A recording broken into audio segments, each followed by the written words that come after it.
Testing, percubaan suara 1, 2, 3. Peserta di talian boleh dengar suara tak? Okey.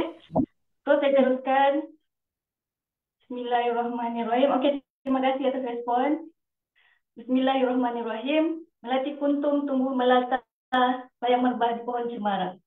Assalamualaikum mulanya kata, saya sembah pembuka bicara. Assalamualaikum dan selamat pagi. Jumaat penuh barakah dan salam Malaysia Madani. Saya Roslina binti Diwa daripada bahagian komunikasi strategik bersiaran dari Putrajaya selaku moderator bicara eksekutif pada hari ini. Alhamdulillah kita masih dapat berkumpul pada hari ini dalam sesi bicara eksekutif yang terakhir bagi tahun 2023. Terima kasih saya ucapkan kepada tuan-tuan dan puan-puan yang sudi hadir sama melapangkan masa di dalam aplikasi Zoom ataupun di FB live chat. Selamat datang saya ucapkan kepada semua ke program bicara eksekutif penguatkuasaan Akta Kualiti Alam Sekeliling 1974 ke arah pembangunan mampan. Seperti yang diketahui umum, Jabatan Alam Sekitar adalah agensi yang bertanggungjawab untuk menguatkuasakan Akta Kualiti Alam Sekeliling 1974 ataupun Akta 127. Di mana komponen utama di dalam penguatkuasaan adalah berkaitan pencemaran udara, air dan tanah. Dengan kekuatan sebanyak lebih kurang 1,000 pegawai teknikal di seluruh negara, JAS perlu menjalankan aktiviti penguatkuasaan terhadap lebih 60,000 premis yang terdapat di dalam inventory JAS. Ini belum termasuk kilang-kilang yang beroperasi secara haram ya tuan-tuan dan puan-puan, dan juga aktiviti pelupusan haram buangan terjadual atau sisa toksik. Dan kini setelah hampir 50 tahun Akta Kualiti Alam Sekeliling 1974, pelbagai inisiatif telah dilaksanakan oleh Jabatan Alam Sekitar mengikut peredaran masa, terutamanya penggunaan sistem dan teknologi terkini. Baiklah, pada hari ini kita telah menjemput panel khas yang sangat arif tentang penguatkuasaan di JAS.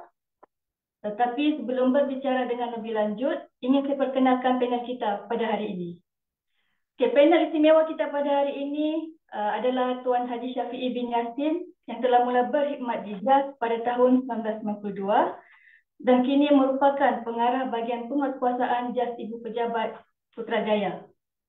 Beliau memegang ijazah sarjana muda kejuruteraan elektrik daripada Universiti Teknologi Malaysia pada tahun 1988 dan telah berkhidmat selama 31 tahun di JAS. Memang sangat lama lah dan mempunyai pengalaman yang luas bukan sahaja di bahagian operasi tetapi juga di bahagian pembangunan. Beliau pernah mendapat pengiktirafan Asia Environmental Enforcement Award pada tahun 2020 oleh United Nations sewaktu bertugas sebagai pengarah bahagian penguatkuasa. Dan sangat banyak terlibat dalam aktiviti pindaan AKAS 1974, peraturan-peraturan di bawahnya dan garis panduan yang berkaitan dengan AKAS 1974. Baiklah, sebelum tu kita ingin berkenalan dulu dengan Tuan Haji. Assalamualaikum Tuan Haji, apa khabar? Waalaikumsalam warahmatullahi. Alhamdulillah. Sihat Tuan Haji musim-musim Covid ni? Alhamdulillah sehat. Allah beri kesehatan insyaAllah. InsyaAllah. Saya doakan semoga Tuan Haji dan keluarga sentiasa sihat selalu dan kita semua pun akan terhindar daripada wabak COVID-19 yang telah pun muncul kembali. Masa ni semua masing-masing sibuk cari emas dengan kes-kes kan. Okey. Apa-apa pun pastikan jarak yang selamat lah. Okey? InsyaAllah. InsyaAllah. Okey, sebelum memulakan bicara kita pada hari ini, ingin saya maklumkan kepada tuan-puan sekiranya mempunyai sebarang soalan atau pertanyaan kepada panel jemputan, bolehlah dituliskan di ruangan Q&A dan panel akan menjawab soalan dan pertanyaan daripada tuan-puan di akhir bicara ini. Tanpa berlengah masa lagi, dijemput panel kita pada hari ini iaitu Tuan Haji Syafiee bin Yassin, pengarah bahagian penguatkuasa JAS Ibu Pejabat untuk sesi bicara eksekutif penguatkuasaan Akta Kualiti Alam Sekeliling 1974 ke arah pembangunan mampan. Dengan segala hormatnya dipersilakan Tuan. Bismillahirrahmanirrahim. Assalamualaikum warahmatullahi taala wabarakatuh. Salam sejahtera. Terima kasih sekali lagi pada Puan Roslina Diwa yang juga merupakan pengurusi majlis kita pada pagi ini. Dan saya telah diperkenalkan oleh Puan Roslina sebentar tadi. Jadi kita terus saja kepada tujuan utama kita berada di sini, iaitu untuk saya beri sedikit taklimat berkaitan dengan penguatkuasaan Akta Kualiti Alam Sekeliling 1974 ke arah pembangunan mampan. So, untuk taklimat pada hari ini, insyaAllah saya akan menyampaikan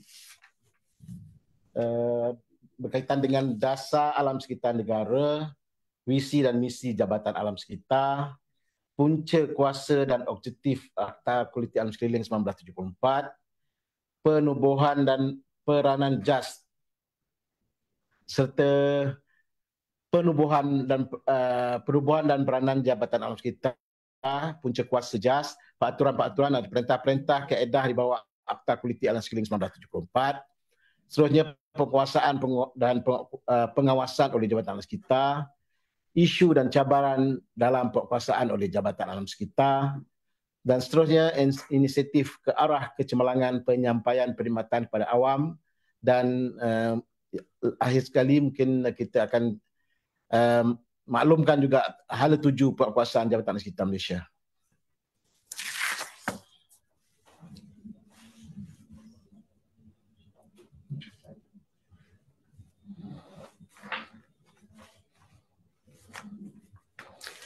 Dasar Alam Sekitar Negara ataupun DASN, yang mana Jabatan Alam Sekitar akan meneruskan kemajuan ekonomi, sosial dan budaya serta peningkatan kualiti hidup rakyat Malaysia menerusi kesejahteraan alam sekitar dan pembangunan lestari. Ini melibatkan pembangunan lestari, kemajuan ekonomi dan sosial dan kebudayaan serta meningkatkan kualiti hidup dan alam sekitar, yang mana objektif dasar alam sekitar negara antaranya alam sekitar yang bersih dan selamat, sehat dan produktif bagi generasi masa kini dan masa hadapan, pemeliharaan kebudayaan dan warisan semula jadi yang unik dan pelbagai dengan penyertaan berkesan semua sektor masyarakat, serta cara hidup, pola penggunaan dan pengeluaran yang lestari.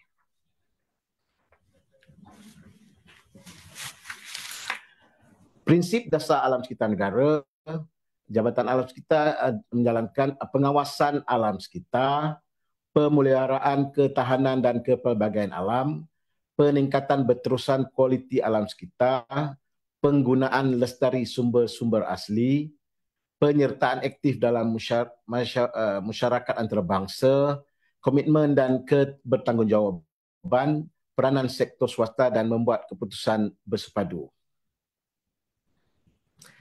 Manakala visi dan misi Jabatan Alam Sekitar secara ringkasnya adalah kelestarian alam sekitar untuk kemakmuran bersama. Misi memastikan kelestarian alam sekitar terjamin dalam memacu pembangunan negara.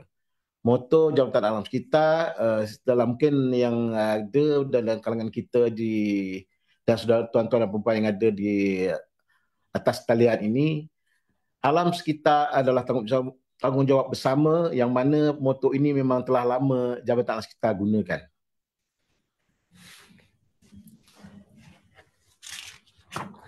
Penubuhan sedikit sejarah tentang Jabatan Alam Sekitar, yang mana penubuhan Jabatan Alam Sekitar ini bermula daripada 1974-75, yang mana pada 14 Mac 74 Akta Kualiti Alam Sekeliling 1974 telah diwartakan, di mana 15 April 1975 EQA ataupun akta ini telah dikuatkuasakan, dan 15 September 1975 pengukuhan bahagian alam sekitar di bawah Kementerian Kerajaan Tempatan.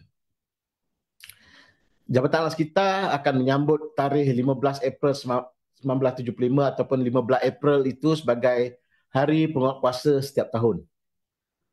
Jadi pada tahun 1976 bahagian alam sekitar diletakkan di bawah Kementerian Sains, Teknologi dan Alam Sekitar. 83 hingga 87 dinamakan Jabatan Alam Sekitar. Sebelum ni di bahagian alam sekitar, yang mana Perintah Kualiti Alam Sekeliling, aktiviti yang diisytiharkan laporan penilaian kesan pada alam sekeliling 1987 telah diwartakan. Seterusnya pada 2004, Jabatan Alam Sekitar diletakkan di bawah Kementerian Sumber Asli dan Alam Sekitar. 2012, Seksyen 34A EIA Seksyen 34 AA adalah berkaitan dengan perintah larangan dan perintah berhenti kerja terhadap projek-projek pembangunan yang tidak mematuhi Akta Kualiti Alam Sekeliling. Manakala tahun 2014 hingga 2015, Perintah Kualiti Alam Sekeliling, aktiviti yang diisytiharkan laporan EIA ini telah disemak semula dan telah diwartakan pada 2015.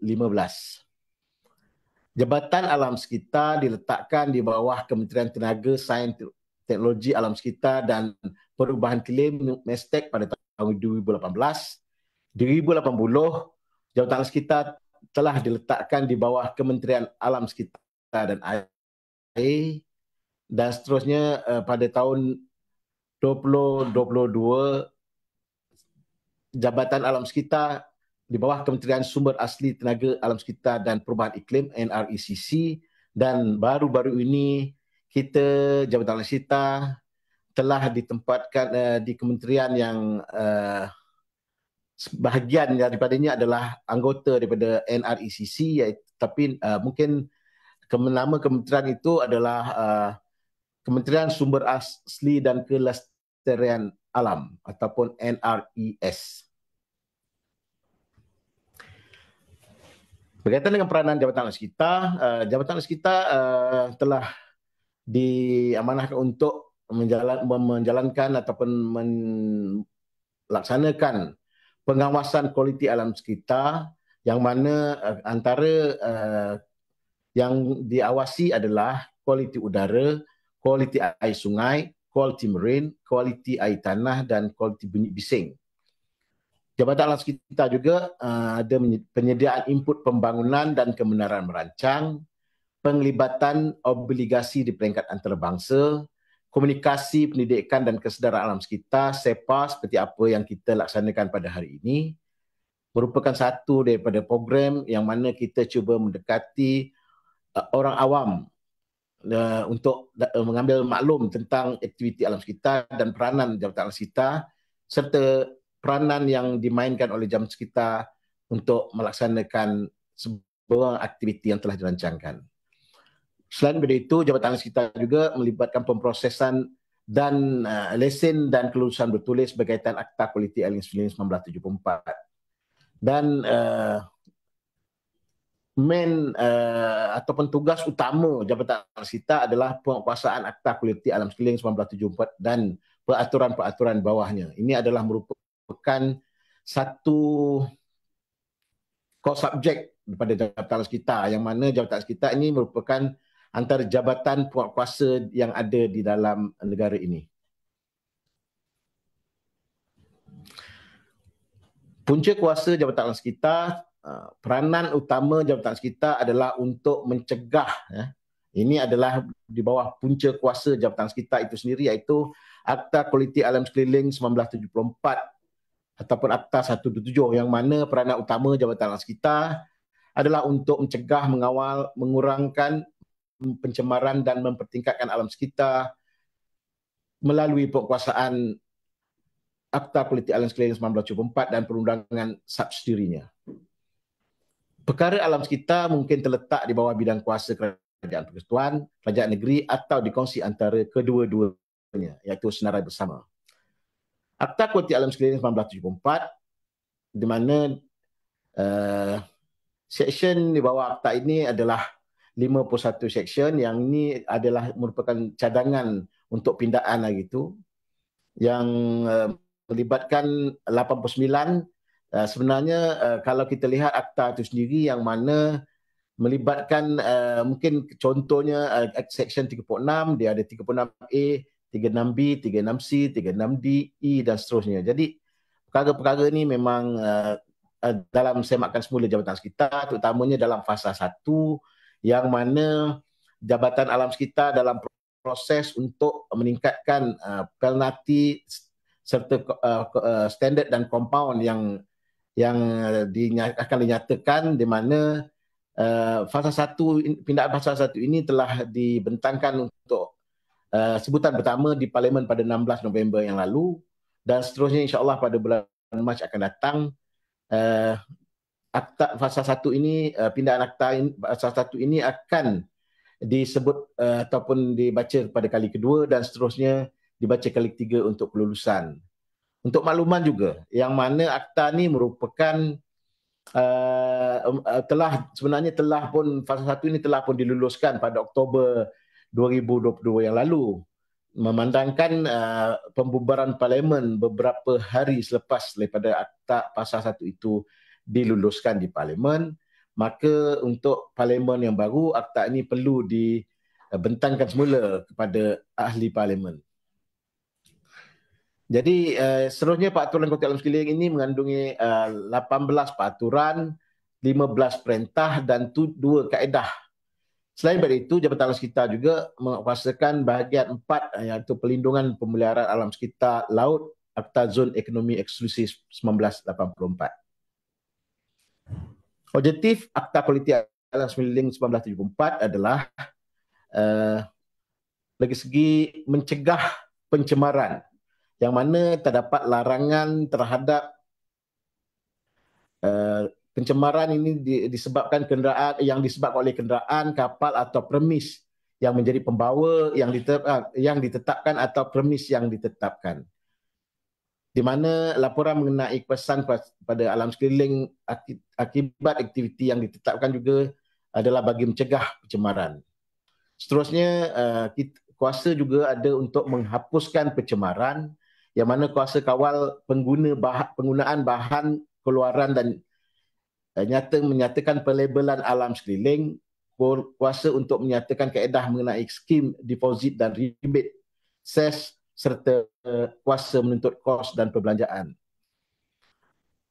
Selain daripada itu, untuk mengawal pencemaran, Jabatan Alam Sekitar juga ada mengeluarkan pelesenan, menentukan syarat-syarat yang boleh diterima, membuat larangan serta audit alam sekitar. Dan untuk membaiki alam sekeliling sendiri, polisi pelindungan alam sekitar, pengeluar lesen serta kajian dan lain-lain. Peranan Jabatan Alam Sekitar sebagai agensi penguatkuasa, yang mana fungsi Jabatan Alam Sekitar adalah mewujudkan persekitaran yang bersih dan selamat bagi meningkatkan kualiti hidup dan kesejahteraan rakyat serta pembangunan lestari. Kedua, mempertekadkan dan memperkukuhkan program pengawasan dan pemeliharaan kualiti alam sekitar di Malaysia, termasuk zon ekonomi eksklusif. Yang ketiga, menjadi rujukan kepada pihak yang membuat keputusan di peringkat tertinggi pengurusan alam sekitar dalam dan luar negara. Keempat, mentransformasi pemikiran dan membudayakan gaya hidup lestari rakyat ke arah pemeliharaan dan pemeliharaan alam sekitar. Yang kelima, mengurus pengendalian bahan berbahaya, toksik serta buangan terjadual. Keenam, memudah cara pembangunan terancang supaya dilaksanakan secara lestari. Yang ketujuh, memperkasa dan membudayakan penggunaan ICT untuk meningkatkan dan mentransformasi kecekapan dan keberkesanan pemantauan pencemaran.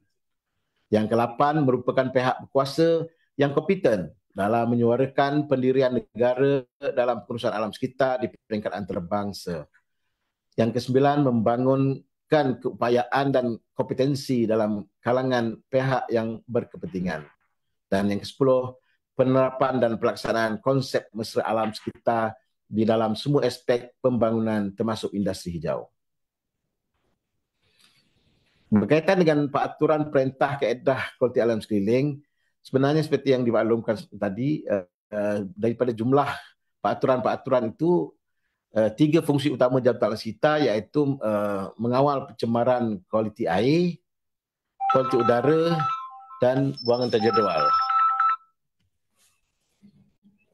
Jadi untuk kualiti air, antara peraturan yang terlibat adalah peraturan kualiti alam sekeliling efluen minyak kelapa sawit, efluen untuk efluen getah asli, pelesenan, kawalan kecemaran pencemaran marin serta lain-lain seperti yang dinyatakan. Begitu juga dengan udara, yang utamanya adalah peraturan kualiti alam sekeliling, udara bersih 2014 serta pembakaran terbuka, selain daripada berkaitan dengan kenderaan bermotor dan sebagainya. Selain itu, antara fungsi JAS yang ketiga adalah pengurusan buangan terjadual, di mana peraturan kualiti alam sekeliling buangan terjadual tahun 2005 itu telah diwatakan dan dikuatkuasakan sehingga hari ini. Prinsip yang digunakan pakai dalam pembentukan Akta Kualiti Alam Sekeliling 1974 yang mana melibatkan pencemaran perlu dikawal di punca pencemaran. Jadi Jabatan Sita telah melaksanakan program pengawasan untuk mengenal pasti punca-punca berlakunya pencemaran bagi memastikan pencemaran dapat dikawal di punca pencemaran selain daripada penguasaan terhadap kilang ataupun permis-permis pembangunan di seluruh negara dari semasa ke semasa untuk memastikan tiada berlaku pencemaran. Jadi dengan mengawal punca pencemaran akan dapat menyelesaikan masalah serta mengurangkan perbelanjaan dan kos yang patut ditanggung dengan menggunakan wang rakyat. Jadi pencemar juga mesti membayar atau menanggung kos kawalan pencemaran mereka, dan set piawaian mungkin dilanggar dalam keadaan tertentu.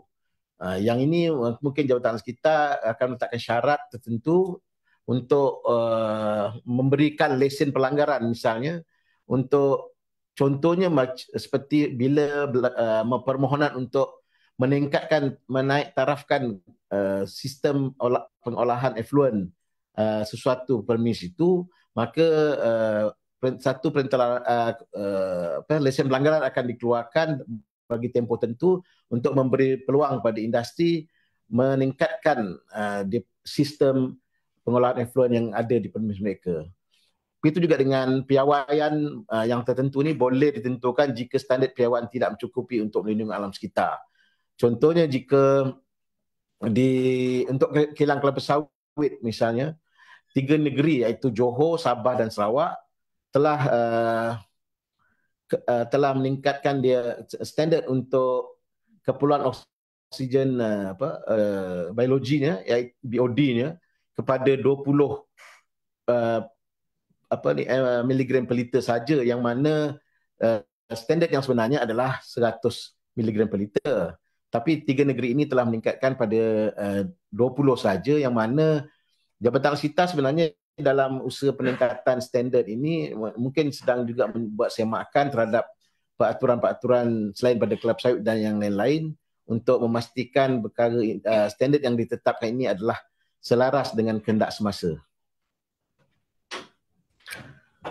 Seterusnya berkaitan dengan bilangan punca yang tertakluk di bawah akta ini, yang mana sebanyak 63,259 punca tetap berada di dalam negara, di seluruh negara, yang mana 48 adalah merupakan punca yang ditetapkan kilang getah asli mentah, 427 merupakan permis yang ditetapkan pengolahan dan pelupusan buangan terjadual, 462 punca yang ditetapkan kilang sawit mentah, yang mana ini merupakan punca yang ditetapkan, makna yang perlu dilesenkan oleh Jabatan Sekitar. Yang dilesenkan oleh Jabatan Sekitar maksudnya bila sesuatu kilang itu nak mula beroperasi, maka kilang-kilang tersebut perlu mendapatkan kelulusan EIA, seterusnya mendapatkan kelulusan bertulis, dan seterusnya mendapatkan lesen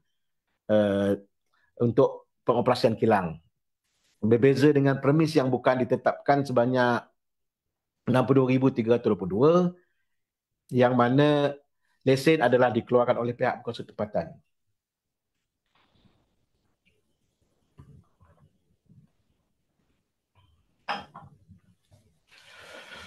Manakala bagi kenderaan bermotor sehingga kini sebanyak 33.57 juta kenderaan bermotor yang berdaftar di seluruh negara, serta 6,272 projek-projek pembangunan yang mempunyai kelulusan EIA.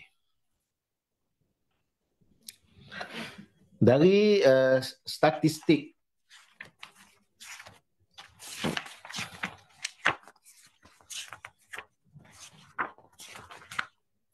dari segi statistik tindakan mahkamah bagi kesalahan di bawah Akta Kualiti Alam Sekeliling 1974 bagi tahun 2022, pada tahun 2022 sejumlah 469 kesalahan di bawah Akta Kualiti Alam Sekeliling 1974 telah didakwa di mahkamah dan telah disabitkan kesalahan dengan denda yang dikenakan berjumlah 6.9 juta dan tempoh penjara selama 3 hari.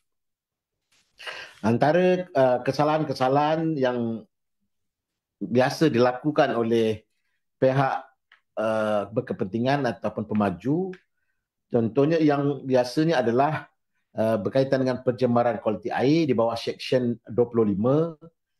Begitu juga dengan kesalahan di bawah disebabkan tidak mematuhi syarat-syarat kelulusan EIA yang telah diberikan, pembakaran terbuka, pencemaran udara serta pengurusan buangan tajudal yang tidak mematuhi standard ataupun keperluan yang ditetapkan oleh Jabatan Sekitar.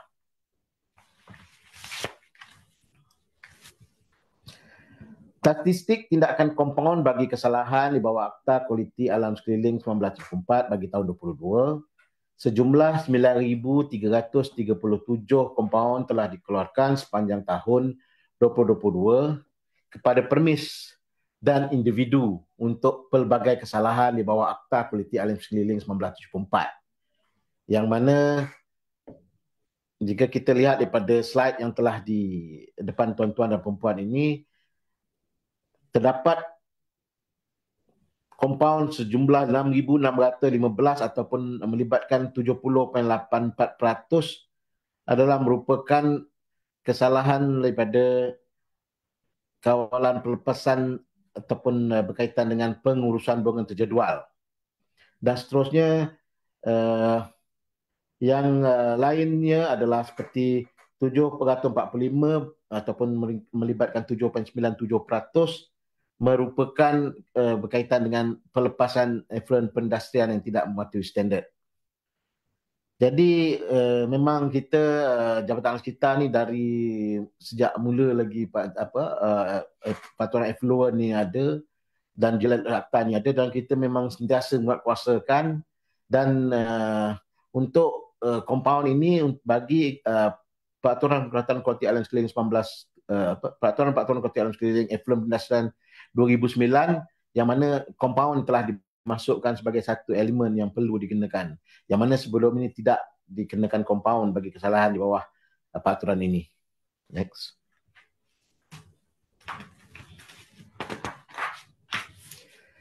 Penguasaan ke atas permis, yang mana kita lihat trend 2019, 2020, 2021 yang mana merupakan mungkin terlibat dengan PKP, pandemik COVID dan sebagainya, yang mana kita telah menjalankan penguasaan sama ada secara fizikal jika dibenarkan pada masa itu, ataupun jika masih lagi dalam PKP, kita akan menjalankan penguasaan secara desktop ataupun DE, yang mana penyemakan melalui sistem-sistem yang ada untuk memastikan kilang-kilang terus mematuhi dan sentiasa mematuhi peraturan-peraturan yang telah ditetapkan. Jadi untuk tahun 2022 sebanyak 18,917 telah diperiksa, dan mana 9,476 tindakan telah diambil. Berkaitan dengan op gempur, daripada tahun 2020 hingga 2022, terdapat peningkatan dari segi bilangan operasi, yang mana tahun 2020 114 operasi kita jalankan, dan 2021 121, dan 2022 banyak 165 operasi, yang mana tahun 2020 melibatkan 4,050 permis dan 5,051 tindakan. 2021, 2,707 premis, 2,195 tindakan. Serta 2022, 4,364 premis dan 4,591 tindakan. Gempur ini adalah satu kaedah yang mana Jabatan Sekitar telah melaksanakan selain daripada aktiviti penguasaan harian. Jabatan Alam Sekitar telah menganjurkan aktiviti gempur ini di mana pihak Jabatan Alam Sekitar Negeri bersama dengan Alam Sekitar Cawangan telah bersama-sama menumpukan sesuatu kawasan yang terpilih dan dikenal pasti sebagai kawasan sasaran yang berpotensi untuk ketidakpatuhan kilang, dan seterusnya menjalankan operasi gempur untuk memastikan kilang sentiasa mematuhi peraturan dan tindakan yang sewajarnya yang diambil terhadap kilang yang tidak mematuhi peraturan-peraturan yang telah ditetapkan. Trend status pematuhan permis yang mana jika kita lihat untuk tahun 2020, 2021, 2022 untuk efluent perindustrian daripada 95% pada tahun 2020, 94% pada tahun 2021 dan 96% pada tahun 2022. Di mana untuk udara bersih 2020 99%, 94% untuk tahun 2021 dan 98% untuk tahun 2022, serta untuk buangan terjadual 98% untuk 2020, 95% untuk 2021 dan 97% untuk 2022. Jika kita lihat pada trend ini, kita dapati contohnya pematuhan dari segi udara bersih, effluent dan BT ini pada tahun 2020 adalah disebabkan industri tidak beroperasi sepenuhnya pada masa itu. Masa itu pada ketika COVID-19 sedang melanda negara kita. Dan terusnya berkaitan dengan trend status pematuhan PYDT ataupun permis yang ditetapkan kilang getah, kita dapati berkaitan dengan pematuhan kepada effluent 94%, udara 96% dan pengurusan buangan terjadual 98%. Tahun 2022 98% untuk effluent, dan untuk udara bersih 2020 98%, 2021 98% dan 2022 98%, manakala pengurusan buangan terjadual 96% 2020, 96% 2021 dan 98% 2022.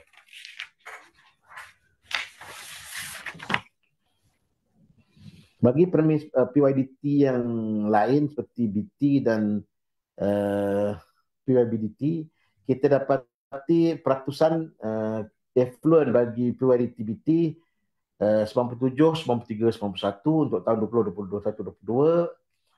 Untuk udara bersih 97, 91, 96 dan juga BT 94, 89 dan 88. Manakala bagi trend status pematuhan PYBDT, permis yang bukan ditetapkan, iaitu kilang-kilang yang dilesenkan oleh pihak kuasa tempatan, pematuhan effluent adalah pada tahun 2020 adalah 95%, udara 95% dan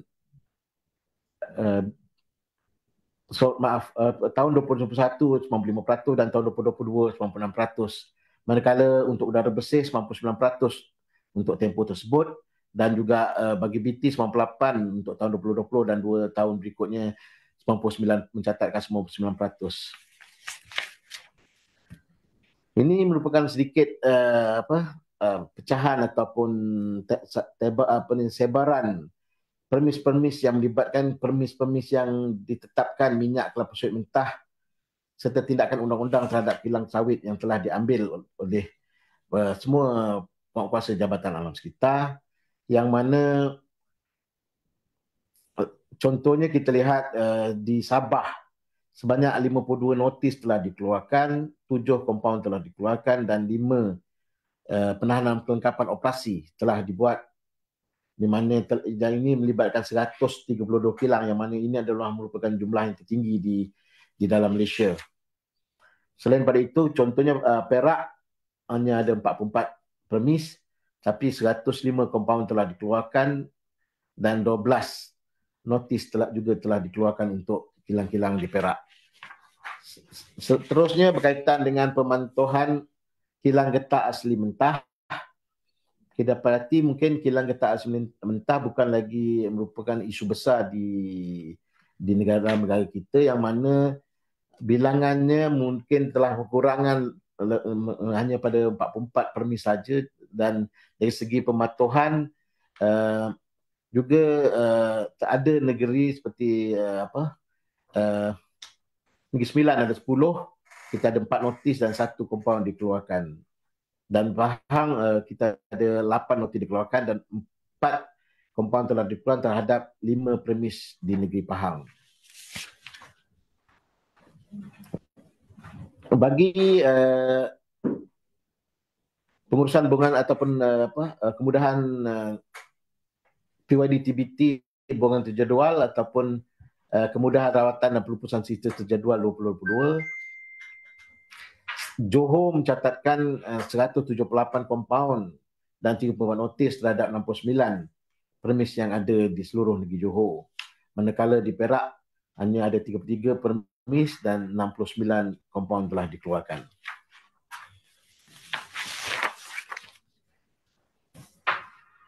Bagi kenderaan bermotor, pada tahun 2022 secara kumulatifnya sebanyak 34,925 sebanyak 34,9,225,957 buah kenderaan bermotor telah didaftarkan di Malaysia, yang mana motosikal dan motorkar ataupun kereta individu yang banyak didaftarkan, yang melibatkan pada tahun 2022 16.2 juta untuk motosikal dan 16.4 juta untuk kereta.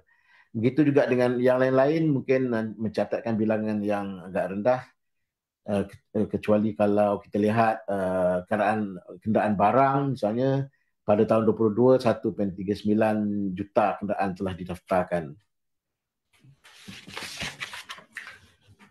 Dari segi pemeriksaan pelepasan dari kenderaan bermotor pada tahun 2022, kita dapati kenderaan yang mencatatkan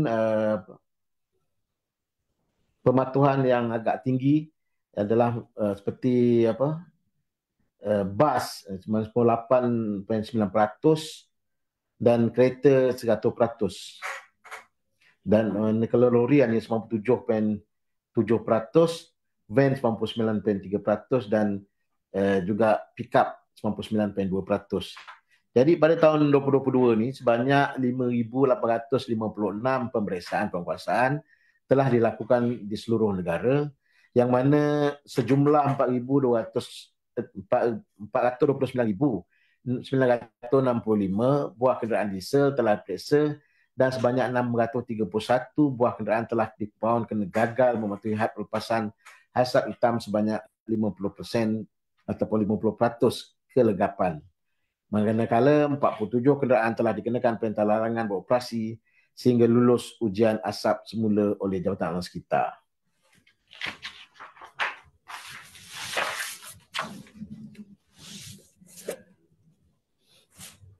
Bagi pemeriksaan pelepasan daripada kenderaan bermotor tahun 2022, kita dapati pada tahun 2022 sejumlah 7,468 buah motosikal telah ditahan bagi tujuan menjalani ujian pelepasan bunyi bising. Daripada jumlah ini, 809 penunggang motosikal telah dikompaun kerana melanggar had bunyi bising yang telah ditetapkan. Dari segi peratus pematuhan bilangan motosikal diuji dan tahap bunyi bising dan bilangan kompaun bagi tempoh 2002 hingga 2022, itu dalam tempoh 20 tahun, didapati peratus pematuhan masih lagi bermula dengan awal tahun 2005 misalnya, hanya sekitar 80%, 81%, dan terusnya meningkat pada 98% pada tahun 2017, 18 dan 19, dan sedikit penurunan pada tahun 2020 hanya melibatkan 69%, 56% dan 46% pada tahun 2022. Ini adalah suasana ataupun gambar-gambar berkaitan dengan operasi untuk pemeriksaan pelepasan daripada kenderaan bermotor yang telah dilaksanakan oleh Jabatan Alam Sekitar, yang mana untuk pengujian ini kita akan menggunakan peralatan khas yang disediakan, dan untuk tahun depan insya-Allah kelengkapan baru dengan pakaian, kenderaan dan peralatan aksesoris yang ada akan ditukar dengan wajah yang baru dan akan mula diguna pakai insya-Allah pada awal tahun 2024 nanti insya-Allah.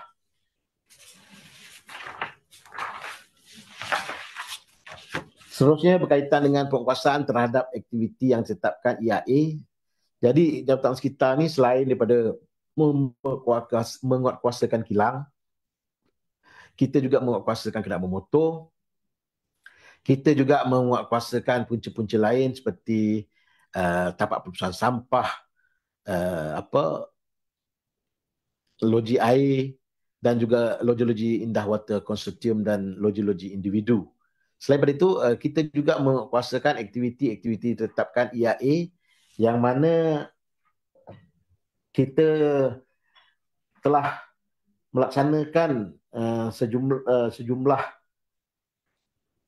1949, di mana yang tidak patuh hanyalah 82.66% dan tidak patuh 17.34%. Ini adalah merupakan penguasaan terhadap aktiviti yang ditetapkan EIA yang telah dijalankan oleh semua pegawai penguasa di seluruh negara bagi memastikan kelestarian alam sekitar.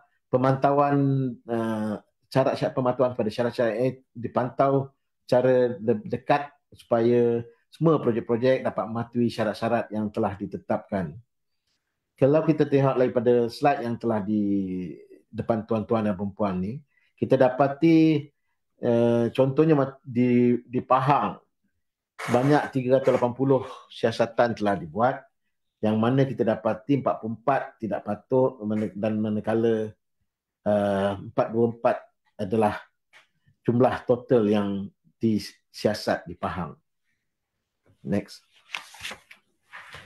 Berkaitan dengan tindakan susulan terhadap aktiviti yang ditetapkan EIA, Pahang seperti yang saya beri sebentar tadi, di mana kita ada 29 kompaun, kita keluarkan 29 kompaun, 1 tindak mahkamah serta 82 notis arahan telah dikeluarkan. Selain pada Johor, 47 kompaun, 1 mahkamah dan 55 notis arahan. Bagi projek-projek di Selangor dan Negeri Sembilan telah mencatatkan 5 dan 4 mahkamah selain pada 13 dan 8 kompaun dan 17 notis arahan yang dikeluarkan. Seterusnya Negeri Perak, 66 kompaun telah dikeluarkan, 3 tindak mahkamah dan 43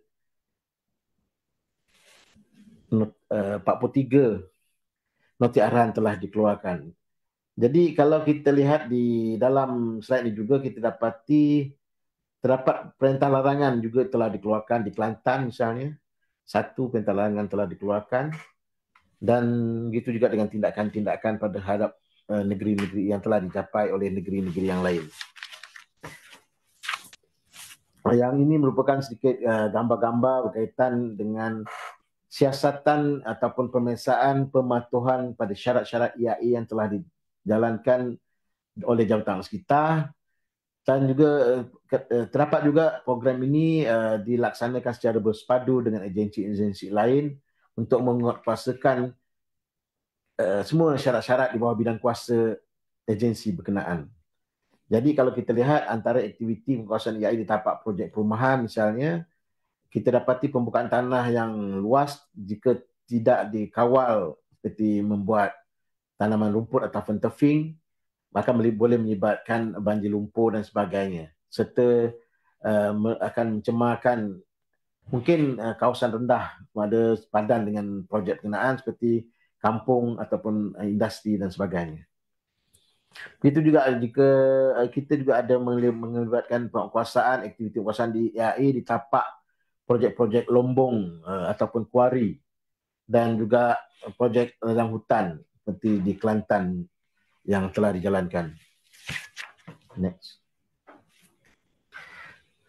Selain pada penguasaan, jabatan sekitar juga menjalankan program pengawasan kualiti alam sekeliling ataupun EQMP bagi kualiti udara tahun 2022, yang mana untuk pengawasan ni sebenarnya kita ada 3 elemen penting juga yang kita jaga, iaitu pengawasan kualiti udara, pengawasan kualiti air marine, kualiti air sungai, kualiti air tanah dan juga air bunyi bising. Jadi untuk program EQMP ini 68 stesen pemantauan kualiti udara automatik telah ada di seluruh negara, yang mana 65 adalah stesen pemantauan tetap yang telah memberikan maklumat berkaitan dengan indeks kualiti udara ataupun indeks pencemar udara IPU yang kita paparkan setiap hari di AAPIM Malaysia ataupun pengurusan udara ni dapat kita ketahui status kualiti udara di seluruh negara melalui IPU yang telah disiarkan oleh Jabatan Alam dan juga pihak media yang lain. Dan kita juga sebenarnya ada 3 stesen yang cara bergerak ataupun mobile station yang akan ditempatkan pada suatu tempat ikut kepentingan. Dan yang keempat berkaitan dengan 4 jenis pengkelasan stesen kualiti udara yang mengikut guna tanah, yang mana kita akan buat pengawasan berdasarkan guna tanah industri, perbandaran, pinggir bandar serta luar bandar, yang mana 46.1% stesen menunjukkan IPU baik pada 1 tahun 2022 ni yang untuk seluruh Malaysia. Manakala 53.7% stesen pula menunjukkan IPU sederhana pada tahun 2022 dan 0.2% saja yang menunjukkan IPU tidak sihat pada tahun 2022 di seluruh negara. Jika kita lihat gambar stesen-stesen yang ada ini, yang stesen tetap dan mobile seperti dalam slide yang dipaparkan ini. Selain daripada udara, seperti saya kata tadi, kita juga ada membuat program pengawasan kualiti air, iaitu seperti air sungai, yang mana untuk kualiti air sungai sebanyak 672 batang sungai yang dipantau oleh jawatan sekitar, yang melibatkan 55 stesen pemantauan di hulu muka sauk, 1,353 stesen pengawasan kualiti air sungai manual, dan 8,136 persempelan telah dilaksanakan. Bagi pengawasan kualiti air sungai automatik, kita ada 26 batang sungai yang dipantau oleh jawatan sekitar, di mana 30 stesen pengawasan kualiti air sungai automatik terdapat bagi pemantauan tersebut, di mana 17 parameter yang dipantau oleh jawatan sekitar. Dari segi pengkelasan kualiti air sungai mengikut sungai, kita dapati 19,6% masih lagi mencapai kelas 1, 60% kelas 2, 19,2% kelas 3, 1.2% kelas 4 dan tiada 0% kelas 5. Jadi dari segi kategori indeks kualiti air yang kita dapati adalah bersih sebanyak 74% ataupun melibatkan 495 batang sungai, sederhana tercemar sebanyak 22% ataupun 148 batang sungai, dan terdapat 29 batang sungai yang tercemar yang ada yang telah direkod oleh Jabatan Sekitar. Seterusnya berkaitan dengan program pengawasan kualiti alam sekeliling bagi kualiti air tanah, yang mana pengawasan kualiti air tanah sebanyak 120 stesen di seluruh negara, 12 jenis guna tanah dan 406 bilangan sampel air tanah telah dianalisa. Di mana antara jenis guna tanah yang terdapat stesen kualiti air tanah ini adalah kawasan pertanian, 3 sangat baik daripada 12 yang ada itu, dan 8 baik dan 3 yang sederhana. Manakala bekas tapak pelupusan sangat baik, kosong, 15 yang baik dan 6 sederhana. Aquaculture sangat baik, kosong, baik 5 dan sederhana 2. Bekas lombong sangat baik, kosong, 3 baik dan tiada yang sederhana. Manakala bagi padang golf, kosong stesen sangat baik, 5 stesen baik dan 1 sederhana. Tapak perindustrian 1 sangat baik, 9 baik dan 11 sederhana.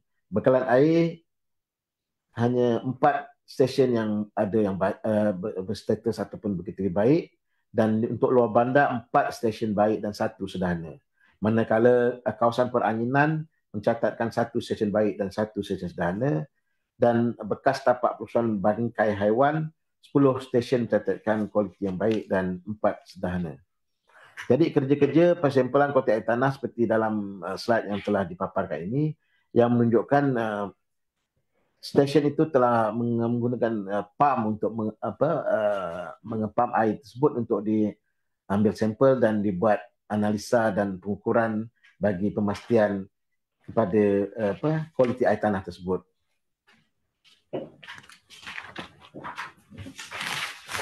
Seterusnya berkaitan dengan program pengawasan kualiti alam sekeliling untuk kualiti air marine, yang mana pengawasan kualiti air marine secara manual kita ada 29 parameter dipantau, dan stesen yang melibatkan stesen pantai ada 188, di mana 1128 sampelan telah dibuat, 85 stesen muara sungai, 510 persimpulan, dan 95 stesen pulau yang melibatkan 570 persimpulan.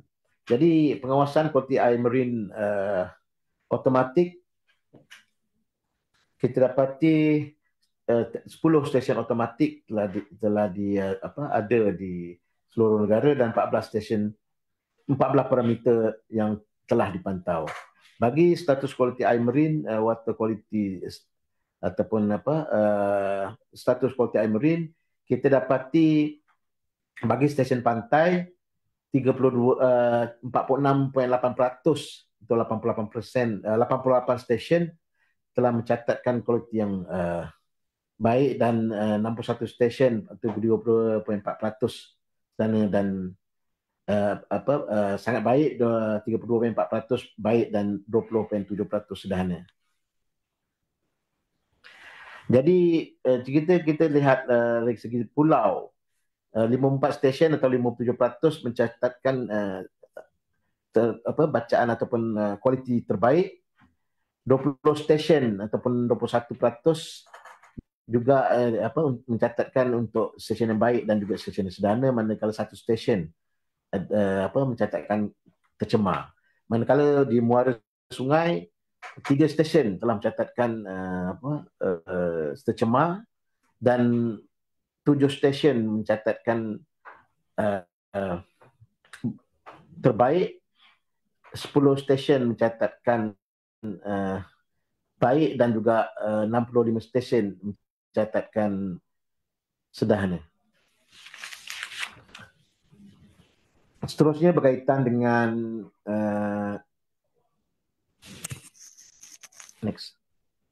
berkaitan dengan isu dan cabaran dalam penguasaan oleh Jabatan Sekitar, yang mana antara cabaran-cabaran yang telah dihadapi oleh Jabatan Sekitar dalam menguasakan perundangan yang ada di seluruh negara dalam melaksanakan tugasan-tugasan penguasaan adalah melibatkan kompleksiti pencemaran, yang mana kompleksiti pencemaran yang memerlukan pendekatan baru dalam penyiasatan dan teknologi kawalan pencemaran. Yang seterusnya berkaitan dengan kajian pasca insiden sesuatu pencemaran, yang mana tiada susulan ataupun tiada kajian susulan selepas berlakunya insiden pencemaran. Dan sikap masyarakat dan industri serta orang ramai yang masih tidak membudayakan penjagaan alam sekitar dalam kehidupan seharian, dan juga adalah ekspektasi orang awam, yang mana kesedaran dan ekspektasi orang awam yang semakin meningkat menyebabkan peningkatan jumlah aduan yang perlu diselesaikan dengan berkesan. Yang mana aduan, peningkatan aduan daripada 8,000, 10,000 dan akhirnya hampir 11,000 aduan kita terima lebih kurang setiap tahun, yang menjadikan antara aduan tertinggi yang kita terima. Sebab apa masyarakat di luar sana berpandangan jika sebarang isu berkaitan pencemaran, walaupun ada agensi lain yang terlibat, contohnya pembakaran terbuka sampah yang disebabkan oleh pelupusan sampah secara haram ataupun cara di kawasan perumahan dan tidak diambil tindakan oleh pihak berkuasa tempatan, dan akhirnya orang awam akan melakukan pembakaran terbuka dan terus melaporkan kepada jawatan sita untuk ambil tindakan. Sedangkan perkara ini sepatutnya jika sampah-sampah ataupun tempat pelupusan sampah haram itu diselesaikan oleh pihak berkuasa tempatan, tidak akan berlaku pembakaran terbuka di kawasan tersebut.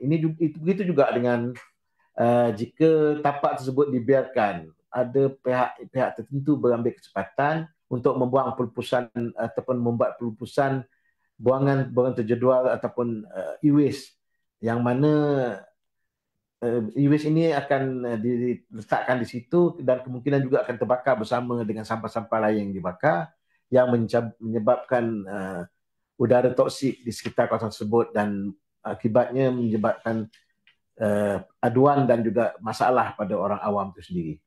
Dan seterusnya berkaitan dengan beban tugas, yang mana peningkatan bilangan punca pencemaran yang tidak selari dengan pertambahan pegawai penguasa, yang mana jawatan kita hanya 1,353 pegawai penguasa. Inilah yang kita ada, tapi untuk punca kita akan sentiasa bertambah. Kita akan sentiasa bertambah setiap tahun, yang mana mungkin kita boleh dapat kongsikan di sini contohnya bila sesuatu kawasan bandar baru dibuka. Di situ akan ada sekolah baru, ada balai polis baru, ada balai bomba baru, dan juga semua agensi lain akan dapat ditempatkan di situ untuk mengawal semua perkara di bawah bidang kuasa masing-masing. Berbeza dengan Jabatan Alam Sekitar, contohnya jika sesuatu bandar baru itu dibuka dan melibatkan pembinaan industri, contohnya di Kundang, Rawang, dia ada 85 industri baru telah wujud di kawasan industri baru tersebut, tetapi pegawai yang ada tetap juga 10 orang seperti mana tahun-tahun sebelumnya.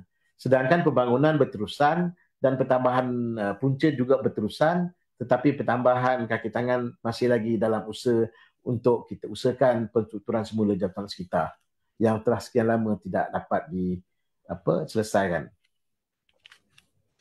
Next. Jadi mungkin kita boleh sharekan sikit ataupun kongsikan sedikit berkaitan dengan pencemaran-pencemaran yang telah juga ada di media-media massa ataupun media-media cetak yang kita juga mungkin telah baca di mana-mana media, yang mana contohnya berita tentang tahap pencemaran air menurun malam tadi, ataupun polis siasat pencemaran air sungai di Balakong sebab pencemaran daripada kilang, dan juga 11 kilang punca pencemaran parit alur air di Teluk Gong. Yang ini Teluk Gong ni mungkin tuan-tuan yang masih saya sebut tadi itulah antaranya. Contohnya bila 85 industri bertambah di Kundang dan ada IKS berdekatan dengan tempat kejadian tu, sebenarnya telah digunakan untuk aktiviti mengecat ataupun membuat fabrikasi logam kat situ. Jadi jadi berlaku pencemaran dan akhirnya melibatkan penutupan loji air misalnya, dan seterusnya, yang mana kerajaan Selangor telah untuk jangan tuling jari jika pencemaran air. Maksud dia jika berlaku sesuatu pencemaran, masing-masing menyalahkan semua pihak. Sedangkan dari segi jabatan kita, tindakan memang akan dibuat oleh alam sekitar mengikut perundangan ataupun akta yang telah ditetapkan. Next.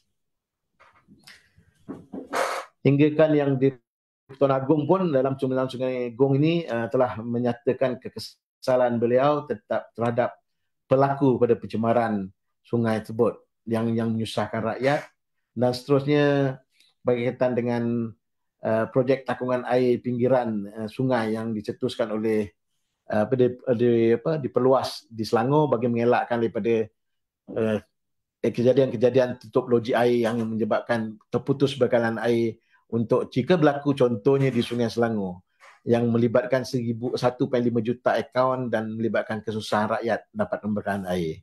Ini belum diambil kira dengan pusat-pusat ataupun hospital-hospital, contohnya Hospital Sungai Buloh. Jika berlaku sekatan ataupun terputus bekalan air, akan menyusahkan pihak hospital untuk merawat pesakit-pesakit yang memang mungkin akan melibatkan penangguhan jadual perubatan dan sebagainya.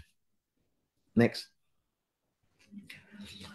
Itu juga dengan pencemaran loji air sebenarnya, dan juga yang mungkin popular sekali cerita dalam pencemaran ni mungkin isu Sungai Kim Kim lah, yang mana keputusan mahkamah telah dibuat dan terdapat aduan daripada pihak yang berkepentingan ataupun pihak yang mengadu bahawa tindakan yang dikenakan mungkin tidak setimpal, dan perkara ini sedang Jabatan Sekitar semak semula dengan pihak Pegawai Negara untuk memastikan bahawa kita dapat menyelesaikan masalah yang dikemukakan oleh penduduk yang terkesan di Sungai Kim Kim tersebut. Next. Seterusnya berkaitan dengan macam air sejak warna pencemaran air warna merah, warna biru, warna hijau dan sebagainya ni memang selalu juga berlaku. Disebabkan itu mungkin tuan-tuan dan perempuan adalah merupakan mata dan telinga jabatan. Selain daripada tuan-tuan dan perempuan juga dipohon juga untuk menjadi rakan alam sekitar. Tuan-tuan dan perempuan memang amatlah digalakkan untuk peka pada sebarang kejadian dan menjadi mata dan telinga pada jabatan untuk mengadukan sebarang kelainan ataupun jika terdapat pencemaran di suatu kawasan yang disebabkan oleh pencemaran sama ada kotak air, kotak udara ataupun pengurusan pengurusan jadual itu sendiri. Jadi next. Kes-kes pencemaran udara ni kalau kita boleh kongsikan adalah seperti kebakaran di tapak pelupusan sampah haram berhampiran penjara Sungai Buloh. Ini berlaku pada 18 Januari 2020 yang lalu. Jadi kebakaran tanah gambut bersebelah Reburaya Skudai, Pontian, Penggalan Raja Pontian yang berlaku 28 Januari. Kebakaran di tapak pelupusan sampah haram tanah persendirian Sungai Pelong, Shah Alam, 10 Februari. Kebakaran tanah tapak projek IAA, Ladang Kelapa Sawit, Perbadanan Kemajuan Pertanian Negeri Pahang, Celating, Pahang, dan juga kebakaran tapak pelupusan sampah Pulau Burung di Pulau Pinang. Ini perkara-perkara begini sebenarnya boleh dielakkan jika pengurusan tapak pelupusan sampah yang memang telah dilesenkan oleh pihak berkuasa tempatan, pihak pengurusan sisa pekerjaan negara. Jadi kalau pengawalan atau penguasaan ketat dibuat untuk mengelakkan kejadian-kejadian sebegini berlaku. Ini begitu juga dengan tapak perusahaan sampah haram yang perlu diambil tindakan oleh pihak berkuasa tempatan. Next. Berkaitan dengan kes pencemaran air sungai, yang mana kita telah ada satu kejadian atau dikejutkan dengan sehinggakan lori membawa minyak wangi yang terbalik di Lebuh Raya Ilit pada Disember 22 yang lalu telah berhenti tugas loji. Selain daripada pelepasan sisa daripada ternakan, kemalangan jalan raya, satu lori yang berisi cair kimia jenis penol glue di Kampung Bari Awar, Ulu, Jalan Kimanis, Kinengau, Sabah telah berlaku pada 2 April 2022 yang lalu. Serta pelepasan sisa peternakan yang daripada ternakan khinzir ataupun ternakan ikan dan sebagainya, aquaculture. Next. Seterusnya kes-kes pelupusan haram sisa toksik yang mana kita terdapat contohnya pelupusan haram buangan terderual yang bercampur di kampung orang asli di Bukit Jenuh, Dengkei Selangor. Yang ini yang saya sebutkan tadi yang mana asalnya pelupusan sampah domestik tidak ada sebarang tindakan, tapak pelupusan sampah tersebut terus terbiar dan terusnya ada pihak tertentu menggunakan ambil peluang ini untuk membuang ataupun menempatkan buangan terjadual dan benda buangan ini bercampur dengan sampah domestik tadi dan menimbulkan bau yang sangat tidak menyenangkan pada kawasan sekeliling dan melibatkan pihak penduduk di kawasan sekitar telah buat aduan dan akhirnya perkara ini telah diambil tindakan oleh jawatan sekitar. Dan begitu juga dengan pelupusan haram buangan terjadual di kampung Bukit Kelulut, Temelur, Pahang yang melibatkan pencemaran pada kualiti air sungai sendiri. So seterusnya berkaitan dengan ini inisiatif ke arah kecemerlangan penyampaian perkhidmatan pada awam ataupun rakyat yang mana kita akan cuba memperkukuhkan dan penguasaan dengan pengawasan pintar berdasarkan teknologi revolusi industri 4.0 yang mana dan juga memantau operasi sistem amaran awal pencemaran, meningkatkan pemantauan pergerakan sistem buangan terjadual, memperkukuhkan kerangka institusi dan sistem penyampaian jabatan sekitar, selain pada menggubal semula akta baru menggantikan akta sedia ada, yang mana seperti saya maklumkan tadi, telah fasa 1 telah dibentang pada 6 November yang hari itu, dan seterusnya pada Mac nanti akan ada sebutan kedua dan seterusnya kelulusan akta tersebut. Dan seterusnya mengaruhperdanakan alam sekitar kepada komuniti yang dikawal selia seperti industri dan pemaju projek, memperkasa kombinasi kesedaran dan pendidikan alam sekitar, ini yang SEPA, dan juga memperkasakan kompetensi di kalangan industri dan pegawai Jabatan Alam Sekitar dari secara berterusan. Next. Seterusnya, hala tuju penguasaan yang mana yang pertama kita akan melaksanakan smart enforcement seperti mana saya sebut dalam inisiatif tadi, ada sebut mengenai penggunaan teknologi maklumat berlandaskan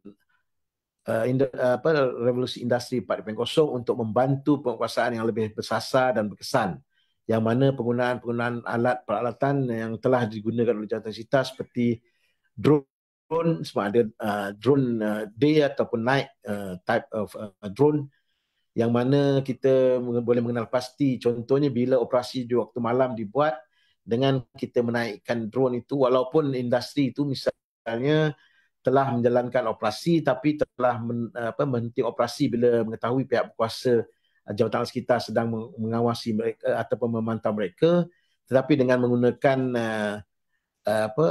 drone infrared ini kita akan dapat memastikan bahawa kesan daripada haba yang kita kesan itu dapat membuktikan bahawa kilang itu memang telah beroperasi dalam masa yang terdekat.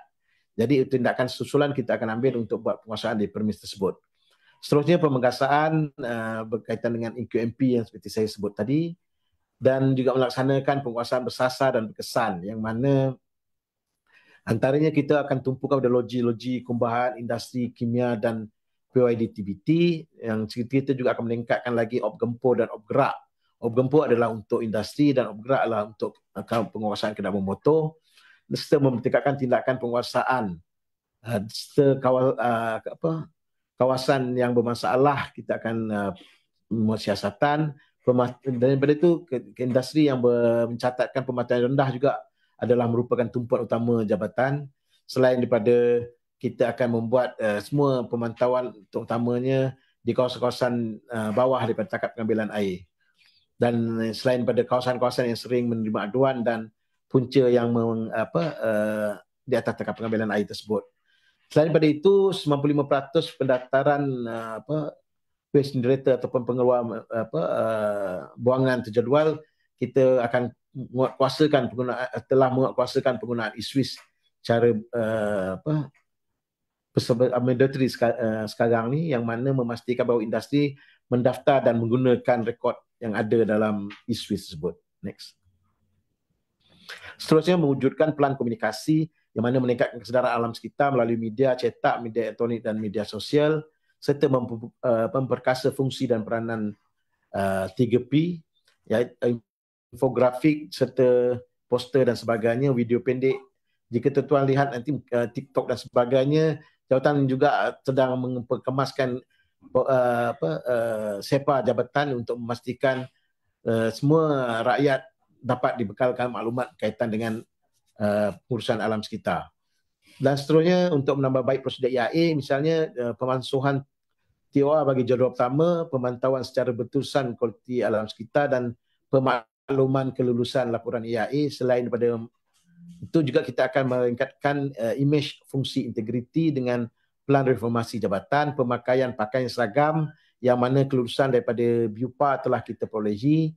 InsyaAllah mulai tahun depan kita akan buatkan perolehan dan seterusnya pegawai-pegawai akan memakai uniform seragam seperti pasukan uniform yang lain untuk memastikan bahawa kita dilihat lebih bersedia untuk menjalankan penguasaan. Serta kita juga sedang ada wujudkan plan anti rasuah organisasi yang insya-Allah tahun depan kita akan buat semakan semula. Selain pada itu juga kita akan meningkatkan kompetensi di kalangan industri dengan memastikan pematuhan berterusan di kalangan industri dan pematuhan kendiri. Seterusnya berkaitan dengan sumber manusia, kewangan dan pentadbiran penggunaan aset, pengukuhan jabatan melalui pertambahan bilangan pegawai penguasa memang telah diusahakan daripada tahun sebelum ini dan insya-Allah kita akan teruskan dan memastikan bahawa pertambahan bilangan pegawai penguasa akan menjadi realiti dan seterusnya dapat menyelesaikan banyak masalah berkaitan dengan pencemaran di seluruh negara. So dengan itu saya mohon tuan-tuan dan puan untuk menyalurkan aduan kalau ada sebarang aduan pencemaran berkaitan dengan alam sekitar. Talian aduan seperti yang ditera, hotline dan e-aduan, dan di mana kita ada bilik kawalan yang beroperasi 24 jam, 7 hari seminggu dan 365 hari setahun. So saya rasa itu saja yang dapat saya kongsikan pada hari ini. Sekian, wabillahi taufiq. Assalamualaikum warahmatullahi wabarakatuh. Assalamualaikum warahmatullahi wabarakatuh. Terima kasih Tuan Haji atas kupasan isu yang sangat menarik berkaitan dengan penguatkuasaan JAS. Sebenarnya saya sangat teruja untuk kembalikan ke JAS Sabah untuk menjalani kerja penguatkuasaan selepas mendengar dan hasil perkongsian Tuan Haji sebentar tadi. Berkobar semangat untuk menjalankan kerja-kerja penguatkuasaan. Okey, berdasarkan perkongsian Tuan Haji sebentar tadi, nampak sangat peranan yang dimainkan oleh JAS dalam memacu negara selaras dengan prinsip-prinsip pembangunan lestari dan seterusnya bagi mendukung matlamat pembangunan mapan ataupun SDG 2030. Aktiviti penguatkuasaan melalui pendekatan smart enforcement merupakan pendekatan terbaik dalam mendepani cabaran alam baru dan seterusnya memastikan alam sekitar ini terus terpelihara. Saya tak berniat untuk mengulas panjang sebab dah telah diterangkan panjang lebar oleh Tuan Haji Syafiee sebentar tadi. Okey, sebelum kita pergi ke sesi soal jawab bersama dengan saya telah ada 4 soalan. Saya suka ingin saya ingatkan kepada para peserta untuk mengisi borang kehadiran yang telah diletakkan di ruangan chat. Bagi tuan-puan yang belum mengisi kehadiran boleh berbuat demikian ya. Dan semua peserta akan diberikan sijil kehadiran melalui sistem insert dan layak mendapat 2 CPD hours bagi orang yang berwibawa. Okey, mungkin saya boleh proceed dengan soalan yang pertama, Tuan Haji. Bentar.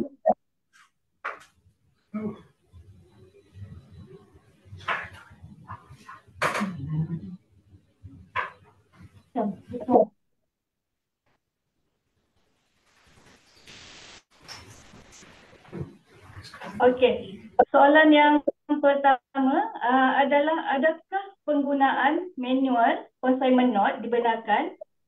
Ini kerana seminar anjuran JAS bahagian utara melarang, namun JAS bahagian pantai timur membenarkan. Tak ada soalan kat sini. Jadi apa Apa sebentar tadi, apa manual? Okey, manual consignment note yang kertas kita yang warna-warni itu masih dibenarkan ataupun tidak. Sebab di JAS bahagian utara, saya tak pastilah negeri mana ni melarang, namun JAS bahagian pantai timur membenarkan. Jadi apa final decision dari pihak JAS untuk kami selaraskan dengan semua cawangan kami. Saya rasa ni soalan daripada pihak industri ni, Tuan Haji. Silakan. Okey, so untuk penggunaan saya dah beritahu tadi, kita ada banyak sistem-sistem yang sekarang ni ada, dan jika berkaitan dengan pengurusan bangunan jual, kita telah ada e-Swiss. That's why sehingga tahun 20 sehingga sini lebih daripada 95% telah mendaftar dan menggunakan e-Swiss untuk melaporkan sebarang penghasilan dan pergerakan bangunan terjual tersebut. Yang mana sebenarnya saya pun tak pasti kenapa ada dua perbezaan pandangan bagi utara dan timur. Sepatutnya benda ni bila dah ada sistem tu memang gunakan sepenuhnya sistem yang ada itu, dan sepatutnya kita dah tak terima lagi lah borang-borang tu. Jadi kita hanya gunakan sistem yang ada, di mana pelaporan tu sehingga kalau dulu yang pink tu yang ke-6 sampai semula ke jabatan untuk memaklumkan bahawa waste itu telah selamat sama ada dilupuskan ataupun telah sampai kepada permisi yang ditetapkan untuk recycle dan sebagainya. Terima kasih. Terima kasih Tuan Haji. Saya harap peserta yang bertanyakan soalan tersebut telah jelaslah dengan pendirian JAS berhubung penggunaan consignment note. Okey, saya terus ke soalan yang kedua. Dalam slide Tuan, kebanyakan status pematuhan adalah lebih 90% dan ada yang hingga 99%. Adakah ini maksudnya kilang-kilang di Malaysia telah mematuhi Akta Kualiti Alam Sekeliling dengan baik? Bagaimana pencemaran alam sekitar yang sering kita dengar? Adakah dia termasuk dalam statistik ini? Ini pematuhan kilang pun susah juga. Pematuhan tak capai pun susah. Tak Tuan Haji, penjelasanlah. Silakan. Okey, terima kasih pada yang bertanya. Yang sebenarnya seperti saya maklumkan tadi, punca industri ataupun punca yang ada di seluruh negara adalah 63,000. Yang mana kita hanya dapat melaksanakan dalam 18,000 pemeriksaan misalnya, ataupun kurang daripada 20,000. Jadi kita perlu macam cycle sama ada 3 atau 4 tahun untuk menyelesaikan keseluruhan. Peratusan ini diberi adalah kepada pematuhan terhadap premis yang diperiksa. That's why dalam premis yang kita periksa, termasuk juga yang ada tindakan, termasuklah tindakan notis, compound ataupun mahkamah yang seperti telah saya nyatakan tadi. Dan juga dari segi pematuhannya memang catatkan agak tinggi. Ini adalah melibatkan industri yang kita diperiksa dan juga melibatkan pematuhan yang telah dicatatkan oleh industri yang tidak dapat diperiksa pada tahun semasa ini, yang mana kita beranggapan kilang-kilang ini adalah masih lagi patuh seperti rekod terakhirnya. That's why bila kita buat program penguasaan, kita akan menumpukan kepada yang saya sebut tadi itu, contohnya premis yang menghasilkan buangan terjedual yang tinggi, diletak bawah takat pengambilan air, di kawasan yang selalu diadukan dan sebagainya, yang mana perkara-perkara ni kita terpaksa lakukan untuk memastikan bahawa kita akan menyiasat kilang-kilang yang memang perlu untuk siasatan, dan kilang-kilang yang pada dasarnya boleh mematuhi dengan sendirinya semua ketetapan atau peraturan yang telah ditetapkan, dan rekod terakhirnya patuh. Yang ini kita mungkin jadikan dia last priority untuk kita siasat pada tahun berikutnya, dan ini kita consider patuh. That's why pematuhan tu nampak macam tinggi, dan benda ni adalah berdasarkan pada tahun semasa yang kita buat, dan tindakan-tindakan yang kita ambil itu telah diambil kira dalam peraturan pematuhan tersebut. Okey. Okay, terima kasih Tuan Haji. Nampak gayanya apa ni? JAS kena memperkasakan lagi pegawai-pegawai dengan menambah bilangan pegawai lah, untuk kita boleh cover bilangan premis yang semakin bertambah. Okey. Sebenarnya menurut saya dia ada dua. bukan setakat tambah pegawai aja, kita juga, that's why kita ada smart enforcement. Okay. Contohnya kalau tak mampu kita pergi sendiri, kita gunakan data pengawasan ataupun peralatan-peralatan canggih dan juga sistem-sistem digital yang kita ada untuk memantau secara maya permis tersebut lah. Tapi walau macam mana pun kita dalam usaha untuk meningkatkan kita punya pegawai untuk membuat pemantauan melalui secara fizikal masa depan, insyaAllah. Okey. InsyaAllah. Okey. So tadi soalan ketiga ni berkait dengan yang Tuan Haji explain sebentar tadi, iaitu berkaitan dengan data-data penguatkuasaan. So pertanyaannya, adakah orang awam boleh mendapatkan data-data yang Tuan bentangkan pada hari ini? Contohnya seperti data kualiti air sungai, air tanah dan kualiti udara secara detail lah. Okay. Yang ini memang kita sebenarnya data-data ni kita bergantung pada tujuan. Jika kalau ada untuk kajian dan sebagainya boleh dipohon, tapi jika nak dapat data secara in situ ataupun secara live, kita juga ada data-data seperti indeks kualiti udara misalnya, dan juga indeks kualiti air yang mana boleh didapati secara dengan melayari laman web Jabatan Alam Sekitar lah. Okey. Okey, harap yang bertanya boleh mendapat maklumat lanjut lah daripada website JAS dan juga penjelasan sebentar tadi. Dan soalan yang terakhir, ini berkaitan dengan kilang kelapa sawit. Terdapat perbezaan BOD kilang kelapa sawit di Sabah, Sarawak dan Johor. Apakah justifikasi di sebaliknya? Negeri lain limit BOD ada dalam 100, tetapi ketiga-tiga negeri tadi limit BOD adalah 20. Mohon pencerahan. Terima kasih. Okey. Yalah, mungkin Roslina sendiri daripada Sabah kan. Jadi sebenarnya Sabah, Sarawak dan Johor telah mengambil inisiatif untuk menguatkuasakan BOD 20 atas dasar arahan kerajaan negeri itu sendiri untuk memastikan kualiti air dapat dijamin. Ini memandangkan kalau contohnya di Sabah dan Sarawak, pengambilan air sungai secara terus sebagai kegunaan harian masyarakat di sana masih lagi diteruskan.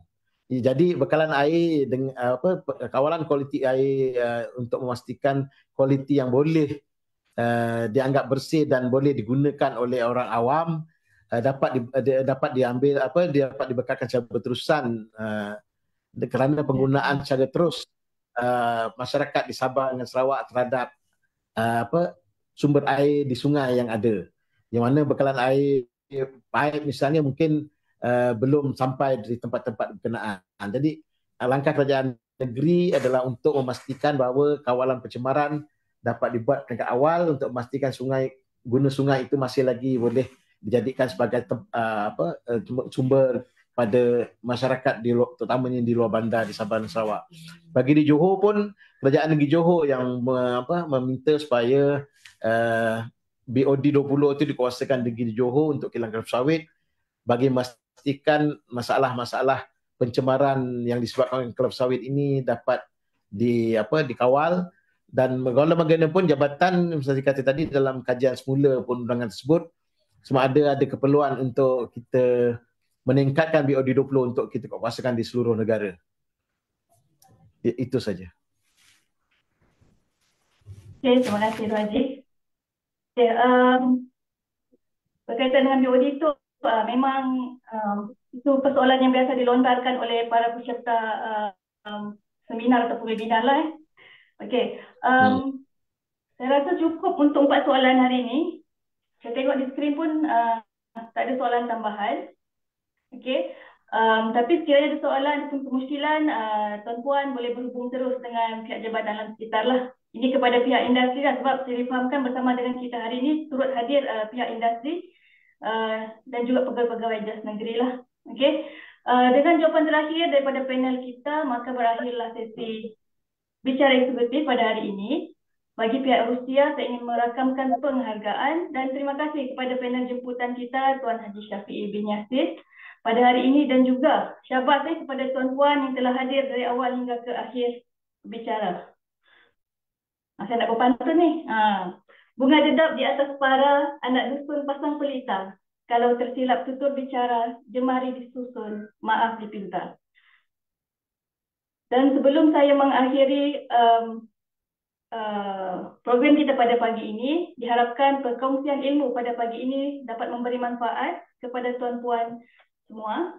Dan di kesempatan ini juga, pihak Rusia ingin berkongsi dengan para peserta dan seterusnya menjemput untuk menyertai simposium 50 tahun Jubli Emas Akta Kualiti Alam Sekeliling 1974, cabaran mendepani isu alam sekitar, insya-Allah yang akan dianjurkan pada 28 hingga 29 Februari 2024. Kita sangat-sangat mengalukan penyertaan awal dan jika diperhatikan di paparan di skrin, kita ada diskaun kepada pihak industri yang telah berdaftar untuk menjadi ahli ras rakan alam sekitar.